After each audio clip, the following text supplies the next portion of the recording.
नमस्कार। प्रारंभ पर आप सभी का स्वागत है। आइए इसी के साथ स्वागत कर लें बाबा रामदास जी का। बाबा जी बहुत बहुत स्वागत है, नमस्कार। जय सिया राम, सिया राम। दर्शकों आप जय सभी को श्री राम। जी दर्शकों आप सभी को महापर्व नवरात्रि की ढेर सारी शुभकामनाएं। कल अष्टमी है और कल के बाद दशहरा भी बेहद नजदीक है। लेकिन एक खबर बाबा जी पड़ोस से एक बार फिर आई है। एक्चुअली पड़ोस यानी कह रहा हूं तो पाकिस्तान से जब तब रह के पिछले कुछ महीनों से बाबा जी हम लोगों ने इस पर बातचीत भी किया है। तो एक साहब और को किसी अजनबी यानी अज्ञात ने जो है वो गिरा दिया साहब, एक विकेट। और ये गिरने वाले हैं दाऊद मलिक। ये असद मसूद अजहर के बड़े जो हैं खास थे। तो ये निपट गए हैं साहब। तो एक बार फिर वो अज्ञात वाल को प्रणाम किया जाए तो तो कुछ कहेंगे आप? तो फिर आगे सिलसिला शुरू किया। जरा इस अज्ञात पे जरा कहिए सर एक बार और। मैं थोड़ा सा तस्वीर से पीछे, पर्दे से पीछे की तस्वीर देखने का आदी हूं। तो जब आप लोग कहते हैं ना कि भारत के एजेंट्स, अज्ञात एजेंट्स का नमन है, तो मुझे लगता है कि कहानी इससे थोड़ी सी इतर है। हम्म। तो ये जो हमारा जो आज का जो रजीम है ना, स्पेशली डोभाल साहब और इनकी जो पॉलिसी है। हमारे यूपी में सर एक कहावत है ना कि छोटा शिकार मत करो, बड़ा शिकार करो। भोजपुरी में जो कहावत है वो तो एकदम ठेठ है। अगर आप का चैनल अलाउ करे तो मैं बोल भी सकता हूँ। नहीं नहीं, बिल्कुल, क्यों रहने नहीं। दीजिए। तो सर मुझे लगता है, अच्छा ये आप बहुत सारे पाकिस्तानी पैनलिस्ट को सुन लीजिए। आजकल वो क्या बोलते हैं कि अरे भारत को अपने आप में सरेंडर हो जाएगा सब कुछ।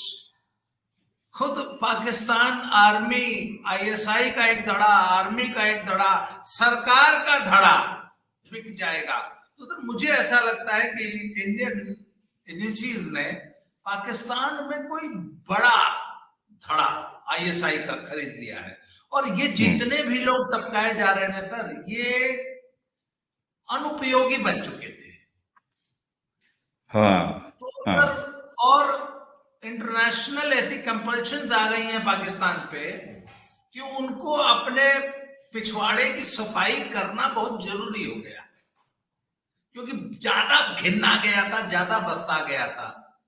तो ये सर अनावश्यक जो गैर जरूरी लोग हैं ना, उनको सर सफाई की जा रही है।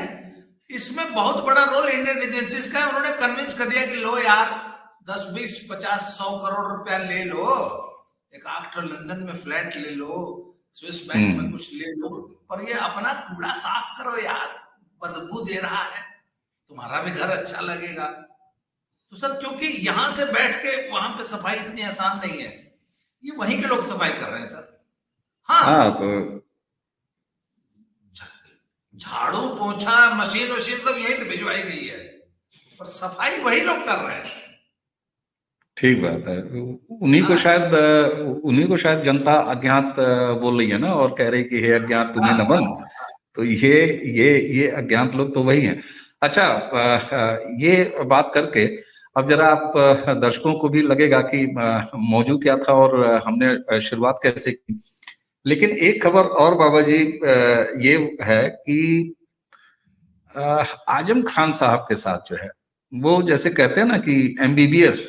तो हम लोग जब छोटे थे तो एक जुमला था, एमबीबीएस का फुल फॉर्म तो होता था कि मियां बीवी बच्चे सहित है।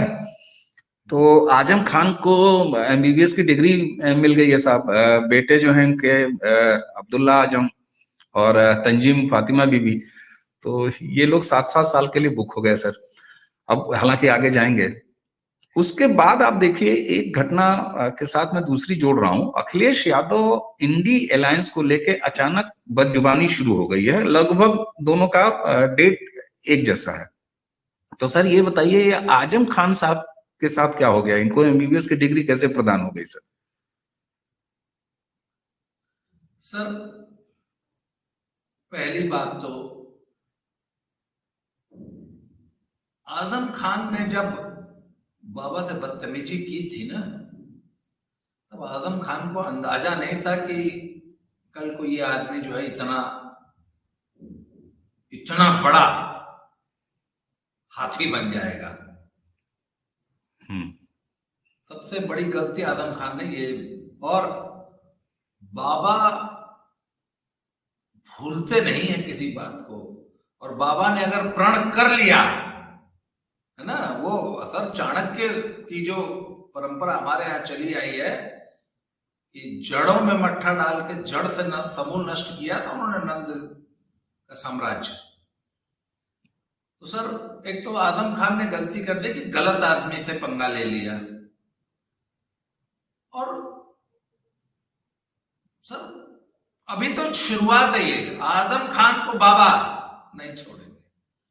अब जहां तक अखिलेश की बात है, सर अखिलेश को मैं कभी भी जो है ना, मैंने अखिलेश को कभी सीरियसली नहीं लिया। ये जितने भी लकी स्पर्म्स आज अपने बाप लोगों की विरासत संभाल रहे हैं राजनीति में, उसमें मैं अखिलेश को सबसे बड़ा नकारा और निकम्मा मानता हूं।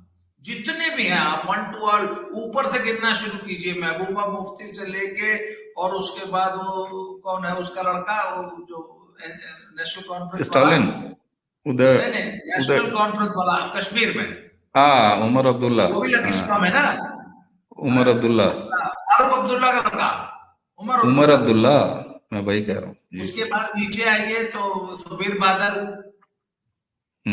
उसके बाद जितने भी ये लकी स्पर्म्स अपने बाप की विरासत संभाल रहे हैं, और उसके बाद उधर तक चले जाइए, उदयनिधि तक जाइए, और आगे और कितने हैं, इनमें सबसे नकारा जो आदमी निकला है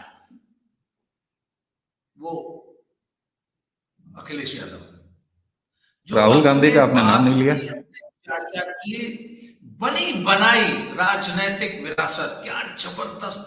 कल ही मैंने अपने लिए, अब मैं अपने एक चैनल पे एक वीडियो मैंने बनाई है कि संगठन के, क्योंकि हमने तो यूपी का संगठन सर सपा का देखा है ना सर, लोग तारीफ करते हैं ना कि भाजपा का संगठन इतना है, पन्ना प्रमुख है, पन्ना प्रमुख है, सर सब फालतू की फर्जी बातें हैं, हमने भी देखा हुआ है सर। संगठन तो सपा का था सर, कोई ऐसा गांव और कोई ऐसा गांव का टोला मोहल्ला नहीं था जहां सपा के समर्पित कार्यकर्ता न रहे हो। जो शिवपाल यादव जी का संगठन था जो उन्होंने 30 साल में बनाया था, उसको जब ये मुख्यमंत्री बने हैं और कैसे नेस्तो नाबूद किया है अखिलेश ने उस संगठन को, और अपने गुर्गे जब भरने शुरू किए, संटू जादव, भंटू जादव, हाय भैया, आओ भैया, है वो सब ऐसे जो हाथ जोड़ के जो है होर्डिंग पे अपनी फोटो लगाते थे, और पुरानी सारी टीमें, मतलब जिला लेवल से लेके तहसील लेवल से ब्लॉक लेवल से, वो पूरा तहस नहस कर दिया और अपने लौंडे खड़े कर दिए और उनसे घिर गए। और विक्रमादित्य मार्ग पर रोज दरबार लगता था, वो सब 100-150 एसयूवी आके वहां खड़ी हो जाती थी। इनको लगता था कि वाकई हमारी बम बम है। लखनऊ में बैठ के सोचते थे कि पूरा यूपी ऐसा ही बम बम है। आज पार्टी को कहां पहुंचा दिया सर, अपने घर की सीट नहीं जीत सकते। अच्छा, तो Akhilesh Yadav is a very non serious politician, और इन्होंने ही always miss handled Azam Khan. और आज जो यूपी का मुसलमान जो नाराज है ना सर, वो ऐसे ही नहीं है। सचमुच सपा ने आजम खान को नेग्लेक्ट किया है, मुस्लिम समुदाय को नेग्लेक्ट किया, और वो नाराज है, और वो पूरी तरह इनको सबक सिखाने के मूड में है कि जब मौका था तब ये हमारे साथ में खड़े नहीं हुए, और अब 7 साल के लिए चले गए, और अभी ऐसे बीसियों केस है। ठीक है, वो तो हाँ। अखिलेश की सबसे बड़ी समस्या है इस बार 2009 वाला मंजर याद कीजिए, 21 सीट जिताए थे साहब कांग्रेस को, याद है ना? जब कल्याण सिंह जी की वजह से नाराजगी हुई थी कि कल्याण सिंह को काहे लिए पार्टी में नेताजी, पूरा मुसलमान टूट के कांग्रेस में चला गया था।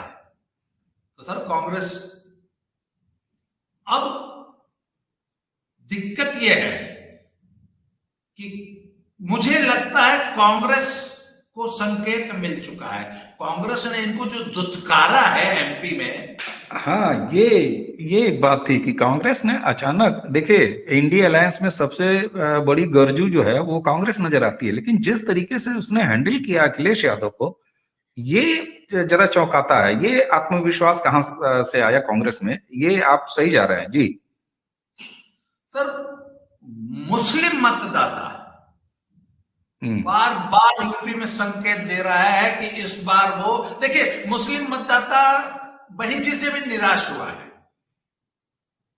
और अखिलेश को एक बार सबक सिखाना चाहता है। उसमें आजम खान और जितने, एक बार नॉट ओनली आजम खान, जो भी मुस्लिम लीडरशिप है यूपी की, वो सभी उनको लगता है कि इन्होंने तो हमको बंधुआ मजदूर बना लिया यार। 2022 में क्या जबरदस्त वोट लिया है मुसलमानों ने अखिलेश को, इसमें तो कोई दो राय नहीं है। मुझे लगता है एक वोट इधर से उधर नहीं चलता। क्यों? अब तक का सर्वोत्तम, अब तक का सर्वोत्तम, पूरी इतना जबरदस्त कंसोलिडेशन, बिल्कुल एक तरफा है। तो इस बार सर मुसलमान चूंकि बहन जी से भी निराश है, उनको लगता है कि बहन जी अनावश्यक जो है बीजेपी के प्रति सॉफ्ट कॉर्नर है, या बीजेपी से डर गई है या बैठ गई है, वॉट एवर में भी द रीजन। तो सर इस बार कांग्रेस को एक बार फिर मुसलमान आजमाना चाहता है।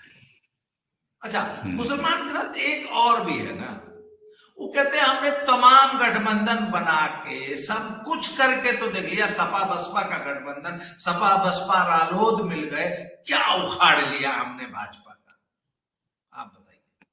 हैं? तो जब तब नहीं उखाड़ पाए तो चलो एक ट्रायल से ही इनको तो सुधार लेंगे। अरे सीट नहीं आएगी मान लिया, पर ये तो सुधर जाएंगे आपके बेटा। ये सर मुसलमानों ने पक्का निर्णय ले लिया है कि इस बार ये वक्र नासिकेय, ऐसी नासिका है, इस वक्र नासिकेय की नासिका सीधी कर देनी है मुसलमानों ने, और ये कांग्रेस समझ रही है। अच्छा। तो इसका मतलब है कि अजय राय जो कांग्रेस के प्रदेश अध्यक्ष हैं, वो बाबू को जो है सही जमीन पर खिला रहे हैं, उनके स्तर की जमीन पर खिला रहे हैं, मतलब बिल्कुल। चिरकुट से अजय राय का जो कॉन्फिडेंस है ना, वो यही बोल रहा है, चिरकुट से चिरकुट मिले हैं। हाँ, और जिस तरीके से उन्होंने, देखिए गठबंधन का एक धर्म होता है यार। और एक बात बताऊं आपको, आप ही थे ना, आप ही के साथ चर्चा हो रही थी जब लखनऊ में हम लोग बैठे थे, तो ये बता रहा था कि इसका जब राजनीति में अभी पदार्पण हुआ है, जब ये पहला उपचुनाव इसने कन्नौज से लड़ा था ना जी जी, तो एक कोई ब्राह्मण युवक था भाजपा का कार्यकर्ता, उससे नाराज हो गया था, तो उसके लिए क्या बोल के गया था कि शाम तक जो है मुझे इसका सर, अगर मैं भूल नहीं रहा हूं तो संतोष मिश्रा नाम था युवक का। ये इतना बुद्धिमान राजनेता रहा है।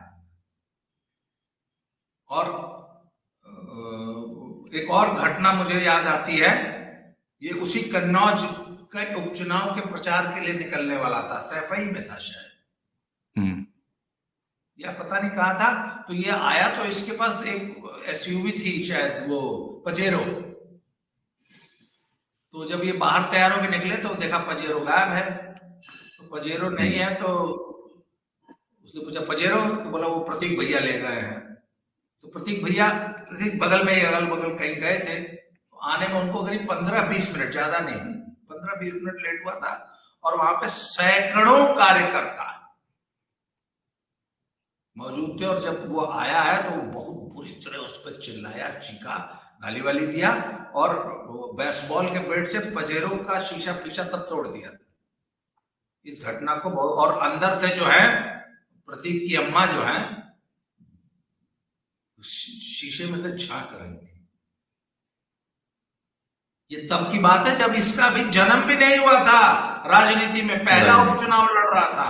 तो ये इतना एरोगेंट आदमी है सर। वो कल जो बदतमीजी से बात कर रहा था ना अपने गठबंधन के सहयोगियों के बारे में, अरे भैया सीट एडजस्टमेंट है।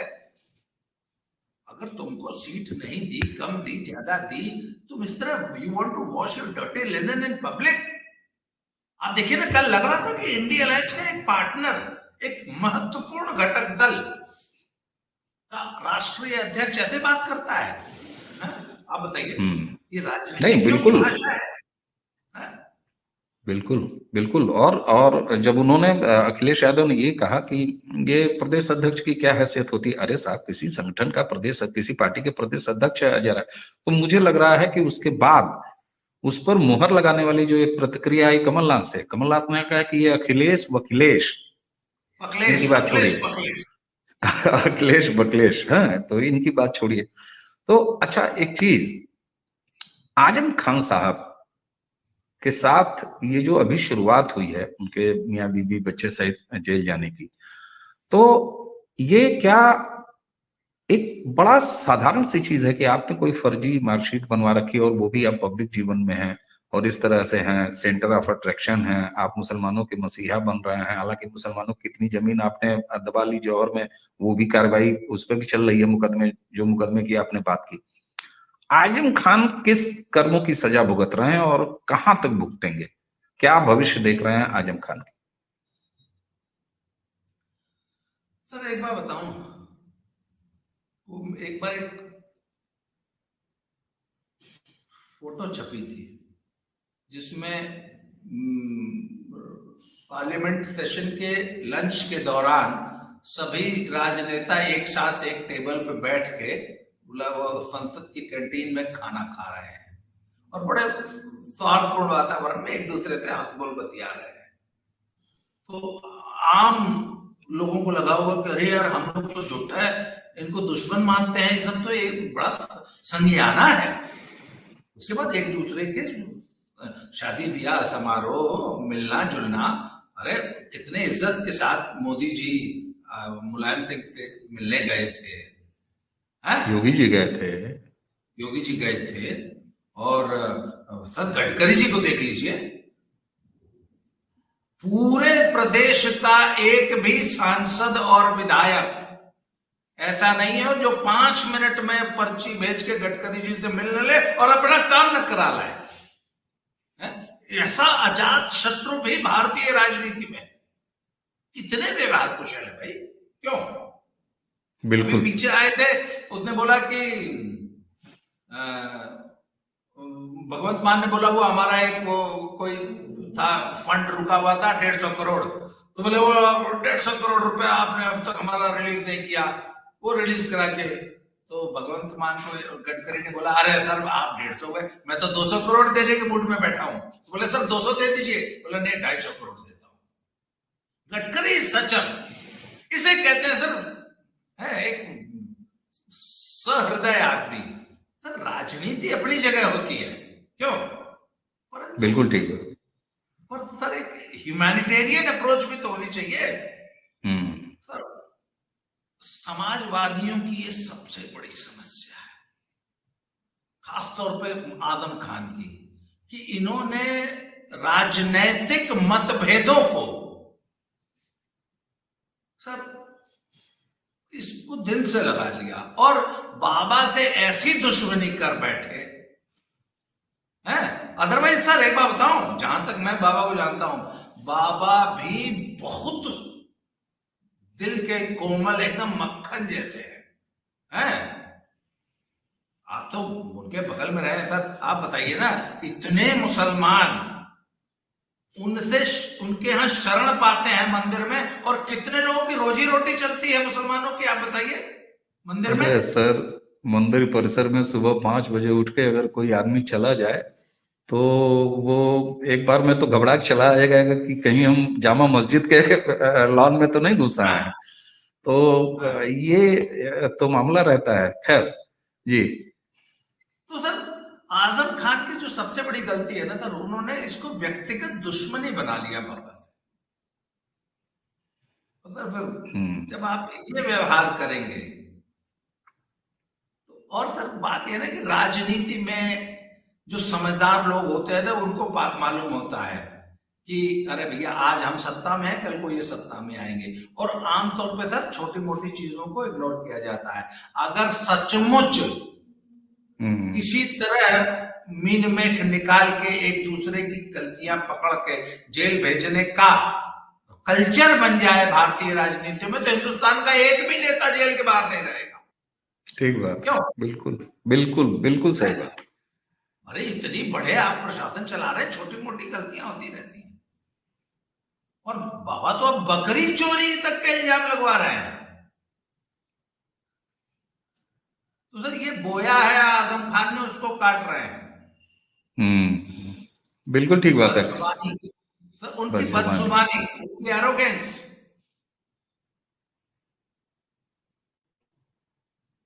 ये उसका नतीजा है।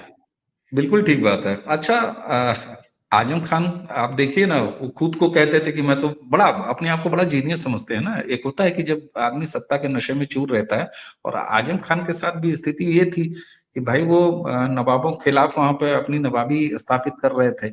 हालांकि उस पर आप गए नहीं, कैसे जो है नवाबी उतार दी गई इनकी, आजम खान की। लेकिन एक चीज तो जरूर है कि आजम खान के जरिए जो आजम खान की स्थिति हो रही है, और वो कानूनन हो रही है, ठीक है, फर्जी जन्मपत्री के मामले में फंसे हो तो वो कर्म होगा। माँ बाप के तौर पे तुम लोग भी फंसे हो, दोनों बेटे का जन्म गलत बताया। लेकिन इस तरह की जो छोटे स्तर के मामलों में उनको फंसाया जाना, या मतलब उनका फंसा होना, सॉरी, उनको फंसाया जाना कैद बैठा में।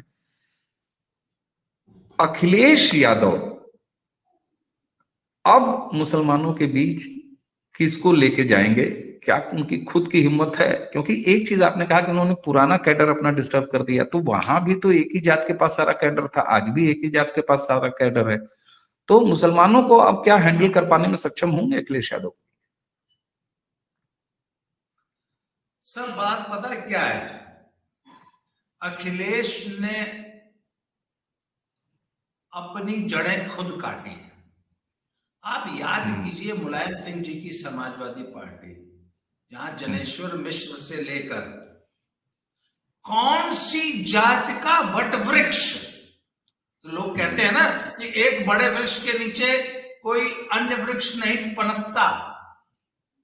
तो आप बताइए मुलायम सिंह के नेतृत्व में कितने वट वृक्ष थे? क्यों? समाजवादी पार्टी में। और किस जाति के नहीं थे? बिल्कुल क्या ब्राह्मण, क्या राजपूत, क्या बनिया, क्या भूमिहार, यादव, कुर्मी, कोयरी, मतलब यू नेम द कास्ट। और एक बड़ा नेता उन्होंने ग्रूम किया था। मुलायम सिंह यादव की ये सबसे बड़ी क्वालिटी है कि उन्होंने अपने नीचे बड़े बड़े लीडर्स ग्रूम किए और उनको एकोमोडेट करके चलते थे और उनको फ्री हैंड देते थे। अखिलेश ने एक एक करके सारी लीडरशिप को बर्बाद किया, नाराज किया, और ऐसा नाराज किया कि वो लीडर गए तो अपने साथ पूरा वोट बैंक लेते चले गए। वो समाजवादी पार्टी, वो अखिलेश सपा, जो कि ओबीसीज और मोस्ट ऑफ द ईबीसीज के चैंपियन थे, आज उनके पास यादव और मुसलमान दो के अलावा तीसरा वोट बैंक नहीं बचा। नहीं तो बाबा जी, कैंडिडेट अपना कुछ ले आए वो अलग बात है। बाबा जी इसमें एक फैक्टर और भी है ना। 2014 में जब ये 2013 से नरेंद्र मोदी जब आए हैं पिक्चर में, और 2014 से आप देख लीजिए, फिर 2019 में और देख लीजिए, बीच बीच के और चुनाव में देख लीजिए, तो ये तो भाजपा उठा के ले गई ना ओबीसी की जितनी और जातियां थी, और इसीलिए इनके पास खाली यादव बचे रह गए।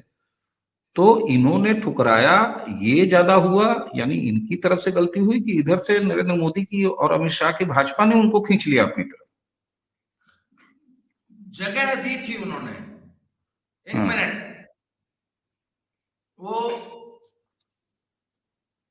पहले जड़ों को खोखला कर लिया जाता है।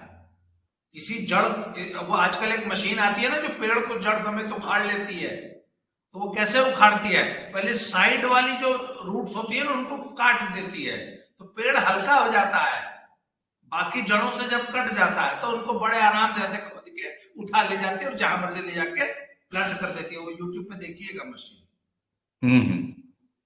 सर अखिलेश ने अपनी अन्य जातीय लीडरशिप को मजबूर किया कि वो सपा छोड़ के चले जाए, क्योंकि इनको अकल ही नहीं थी कि इनको, मैं एक बात बता रहा हूं, एक बार की बात है सर, मैं महापुर से बाई रोड बाइक से बनारस जा रहा था और हर 50 मीटर पे एक बड़ी होर्डिंग, 100 मीटर पे, पूरे 40 किलोमीटर के रूट पे हर 100-200 मीटर पे, हर 1 किलोमीटर पे एक बहुत बड़ी होर्डिंग लगी थी जिसमें फलाने जादव भैया ब्लॉक गली अध्यक्ष, फलाने जादव भैया गांव अध्यक्ष, फलाने जादव भैया चट्टी अध्यक्ष, कम से कम यादवों के कम से कम 100 होर्डिंग लगे थे। मैं उसको पढ़ता हुआ जा रहा था तो मैंने कहा था यार ये कितना मूर्ख है अखिलेशवा।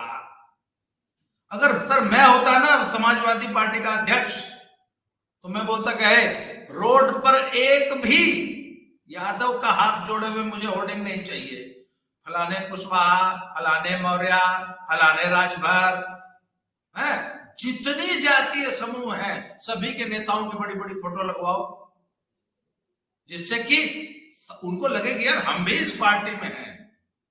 सबको लगता था जितने ओबीसी थे कि हम सिर्फ यादवों की पालकी ढोने के लिए सभा में।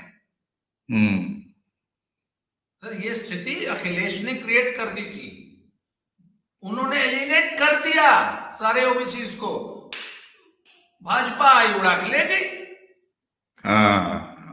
अच्छा, यही स्थिति तो कांग्रेस के साथ भी हुई ना, जो उसका मूल वोट बैंक था।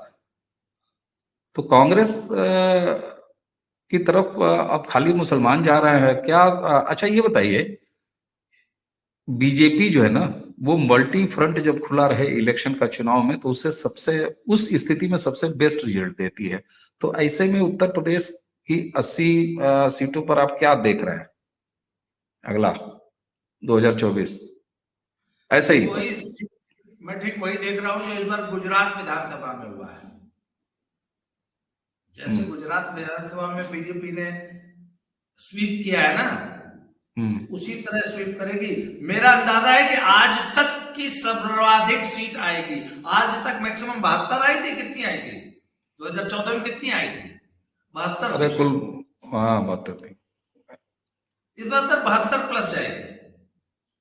मतलब अब तक का सबसे ज्यादा वाला रिजल्ट आप देख रहे हैं यूपी में। अब तक ठीक, सबसे ठीक बात है। सबसे ज्यादा सीट आ रही है यूपी में। अच्छा, अब जरा रैपिड फायर एक दो चीज आपसे पूछूंगा। और इंडिया अलायंस का क्या भविष्य देख रहे हैं 2024? इंडिया अलायंस जब पहले थे तो सिर्फ सब रोगन जोश और बिरयानी या मालपुआ खाने गए थे, और इसके अलावा अरे जब कर्नाटक में शपथ ग्रहण हो रहा था तो कैसे हाथ उठा उठा के फोटो खिंचाए थे सब। तो वो फोटो ऑप था। इंडिया अलायंस की वो 3 मीटिंग सिर्फ फोटो ऑप से, उसके बाद इनको एक बहुत बड़ी रैली करनी थी ना, हुई रैली? नहीं हुई ना, नहीं होगी। आप देख लीजिएगा किसी भी स्टेट में कोई अलायंस नहीं होगा। तो किसी स्टेट में अलायंस नहीं होगा तो फिर 2024 में खाली होगा लोकसभा के लिए कि वो भी नहीं होगा? उसमें भी नहीं होगा, उसमें भी नहीं होगा, आप देख लीजिएगा उसमें। चलिए, तो अखिलेश जी जिस तरीके से इंडिया अलायंस से भिड़े हुए नजर आ रहे हैं, और एक चीज तो मानी जाएगी, अभी तक सेंट्रल लीडरशिप यानी कांग्रेस की सेंट्रल लीडरशिप ने इस पर कुछ नहीं बोला है। और अखिलेश यादव की स्थिति देखिए, उनकी राजनीतिक, अब एक तरह से उन्होंने कांग्रेस के प्रदेश अध्यक्ष को की हैसियत पूछ ली, तो उनकी भी राजनीतिक हैसियत अगर बाबूजी देख ली जाए तो किससे टकरा रहे हैं? कमलनाथ उनसे जवाब दे रहे हैं, अजय राय उनको डील कर रहे हैं, है ना? ये मुझे, मैं आपको बताऊं, अब पहली बार इधर वाकई राहुल भैया कुछ मैच्योर हुए हैं भाई, मानना पड़ेगा। कूद के बीच में नहीं कूदे, और क्या औकात बना दी अखिलेश जी की? जब हमारे यहाँ दंगलों में पता है क्या होता है, कोई बहुत बड़े पहलवान की तरफ कोई जब कोई पहलवान हाथ बढ़ाता है तो उस्ताद कहता है अरे पहले ये लड़कवा से लड़ ला, हाँ हमारे सही चलवा है। से लड़ना एक पटकला तब हमने किया लाया। तो उन्होंने बोल दिया कि अरे यार तुमको तो अजय राय डील कर लेंगे। ठीक ठीक ठीक। एक मिनट, इसीलिए वो तिल मिलाए, उसने बोला है चिरकुटे तो बोलो हमारे पर कमेंटबाजी ना करें, क्योंकि उन्होंने एक चिरकुट से उनको भिड़ा दिया। ठीक तो ये बात है बहुत, वही। अगर ये राजनीतिक उसको देखा जाए ना सिंबोलिज्म को, तो ये बहुत भयानक बहुत बेइज्जती की है उन्होंने। बहुत भयानक। और मुझे लगता है कि अखिलेश यादव में अगर जरा सा भी मतलब अब मैं क्या कहूँ, हाँ थोड़ा सा भी होगा तो वो समझेंगे कि कांग्रेस ने यहाँ मतलब मैं कांग्रेस की यूपी यूनिट या कहिए या कांग्रेस से कहिए एज ए पार्टी मैं बड़ा प्रभावित हुआ जिस तरीके से अखिलेश यादव को टैकल किया है कांग्रेस ने, है। और यहाँ कांग्रेस फायदे में दिखाई दे रही है। मैं आपको बताऊं कि इंडी अलायंस का कोई भविष्य नहीं है, कोई उपयोगिता नहीं है, इसके बावजूद अखिलेश यादव अलायंस करेंगे। पता है क्यों? एक तो इस आदमी में पॉलिटिकल एक्यूमेंट नाम की चीज ही नहीं है। मैंने बोला ना सबसे ज्यादा नौ सीरियस और सबसे बड़ा नौ सिखुआ पॉलिटिशियन अगर देश में कोई है, मतलब अगर मुझे सचमुच रेटिंग देनी होगी तो मैं तेजू भैया जो है अपने बिहार वाले, उनको अखिलेश से ऊपर रेटिंग दूंगा। ये पता क्या करेगा आप देख लीजिएगा, ये गिड़गिड़ाएगा, पैर चूमेगा इसी राहुल गांधी के, उसी अजय राय के, ए भाई है कहला यार कहला, और मुंह मांगी सीटें देगा। आप देख लीजिएगा मेरी इस क्लिपिंग को ना, मेरी क्लिपिंग निकाल के कहीं सेव कर लीजिए, ये जो मैं बोल रहा हूं। अखिलेश यादव 2024 के चुनाव में और अगले विधानसभा चुनाव में यूपी में बसपा के सामने गिड़गिड़ाएंगे, कांग्रेस के सामने गिड़गिड़ाएंगे और जयंत के सामने गिड़गिड़ाएंगे कि यार मैं 20 सीट पे लड़ लूंगा भाई, तुम सब लोग 20-20 ले लो हमसे। आप देख लीजिएगा। और मुझे लग रहा है आपको ये आपका ये विश्वास जो है वो वहां से आ रहा है कि मुसलमान जो है वो बड़ा बुरी तरह छिटक गया है सपा से या कहिए अखिलेश से। नॉट ओनली दैट, जब इन्होंने दो लड़के दोनों कड़के वाला जब हुआ था तो मुलायम सिंह जी क्या बोले थे, अले बहुत बोले हम थे, हम कुछ कल करना चाहिए, चला गया था। तो और एक बात और बताऊं आपको, आज भी बिहार में तेजस्वी कोई निर्णय लेता है नहीं लेता, या बहुत सारे लोगों को ये बात मालूम नहीं होगी, तेजस्वी राजनीतिक कोई भी निर्णय पार्टी का नहीं लेते हैं। लालू और जगदा बाबू मिलकर सारे निर्णय लेते हैं। अखिलेश ने अपनी ये जो ऑक्सीजन की लाइन थी ना, अपने पिताजी को जीते जी साइड लाइन कर दिया, उनसे माइक छोड़ लिए मंच से और चचा को बाहर निकाल किए, और राम गोपाल यादव की तो वो दशा है कि वो तो आए ही थे सपा का सत्यानाश करने, जैसे शकुनी मामा आए थे गंधार से, उस रोल में है वो, बिल्कुल हस्तिनापुर का नाश करके मानेंगे। बिल्कुल ठीक बात है। पहलवान जी, बाबा जी, मुझे लगता है कि एक सम्यक दृष्टि बनी है और हम लोगों ने जो है मिला के एक शुभ खबर पे बात किया जो पाकिस्तान से लगातार हो रही है।